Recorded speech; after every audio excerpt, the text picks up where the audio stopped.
The title of today's talk is Cargo. Cargo cults. American soldiers were sent to certain isolated islands in the South Pacific to build airfields and military installations. When the war was over, they went home. And a very curious thing happened. The natives of these islands, isolated from the outside world, lived virtually in the Stone Age, until the Americans came and went. Very soon afterwards, the natives began making straw and bamboo fetishes resembling airplanes, crude landing surfaces on their islands to tempt the visitors back.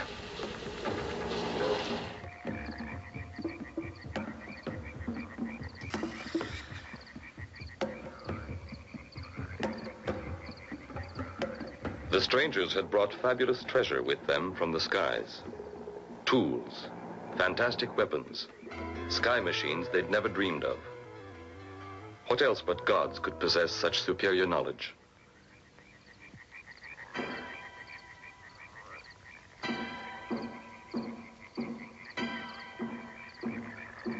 My main authority for the cargo cults is David Attenborough's Quest in Paradise, which he very kindly presented to me.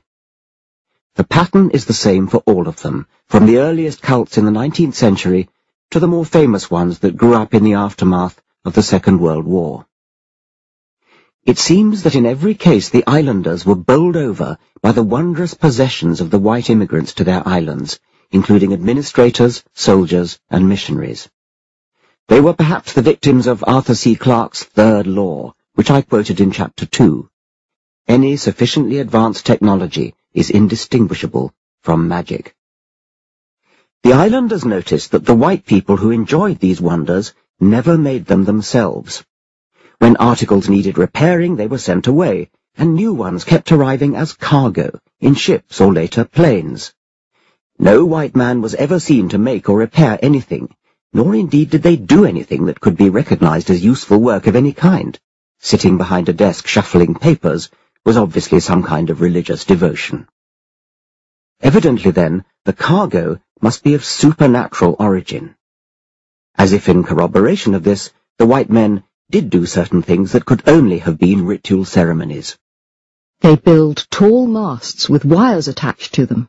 They sit listening to small boxes that glow with light and emit curious noises and strangled voices. They persuade the local people to dress up in identical clothes and march them up and down, and it would hardly be possible to devise a more useless occupation than that. And then the native realizes that he has stumbled on the answer to the mystery. It is these incomprehensible actions that are the rituals employed by the white man to persuade the gods to send the cargo. If the native wants the cargo, then he too must do these things.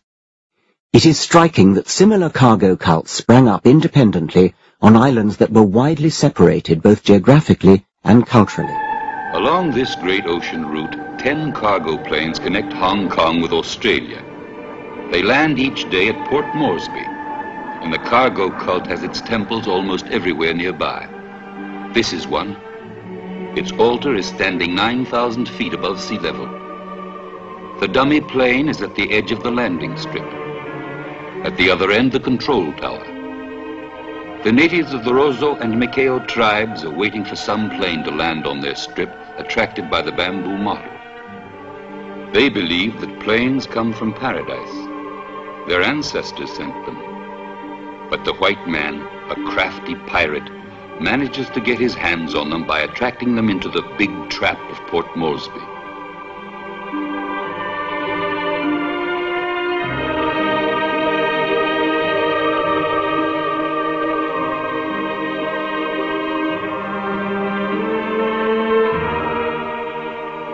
You build your plane too, says the cargo cult doctrine, and wait with faith.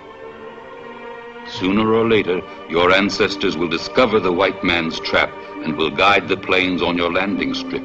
Then you will be rich and happy.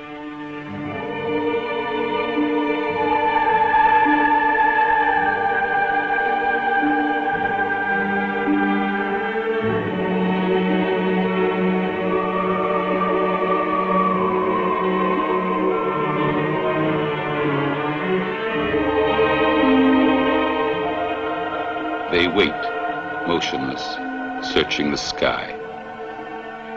There is no other world beyond these mountains, so the large birds that roar up there above the clouds cannot but come from paradise. There are only their ancestors in paradise. Therefore, only their ancestors can have built the plains. The spirits of the deceased cannot know the white men. Therefore, all those wonderful things that the plains carry were meant for their descendants. They've left the mission. They've forgotten their prayers. And here they are, waiting faithfully at the doorway to the sky.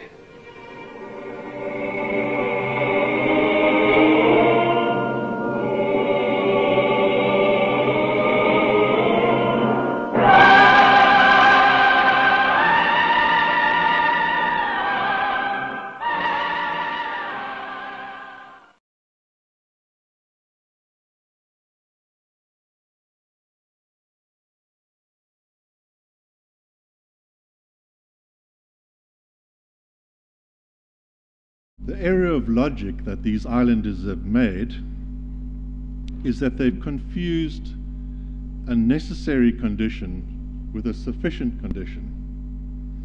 I'll illustrate that. Let's say one of the young men from the church here, every Sabbath evening, he goes and has a shower, shampoos his hair, sprays some nice spray on, and then he goes and sits in the lounge. He's hoping for a date. He does that every time. But he doesn't have a date. He never gets a date because he's confused. It's necessary for him to be clean and smell nice to have a date, but it's not sufficient. It won't make the date happen. There's more that has to happen, and that's a mistake I think we often make. In modern times, this word cargo cult is used as an English idiom to mean any group of people, and listen to this carefully now, who imitate the superficial exterior of a process or system without having any understanding of the underlying substance. So it's form without substance. People are doing things by rote, and they don't know why and they don't know how.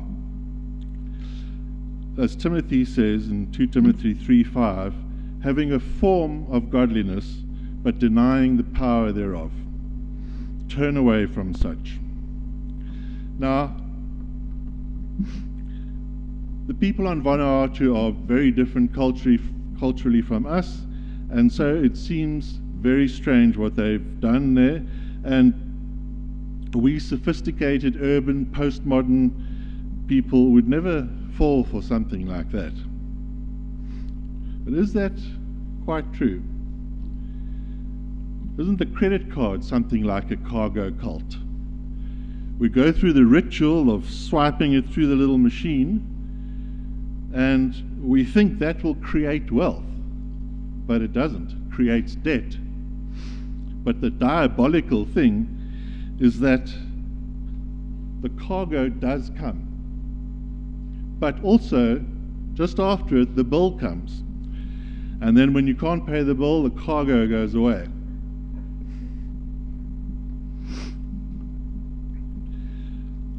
Now, are millions of preteen children being indoctrinated into the cult of the credit card? I'm going to give you a flavor of that in a moment, but don't be fooled by the use of humor. This is a blatant attempt to get into the minds of young people and send them a message.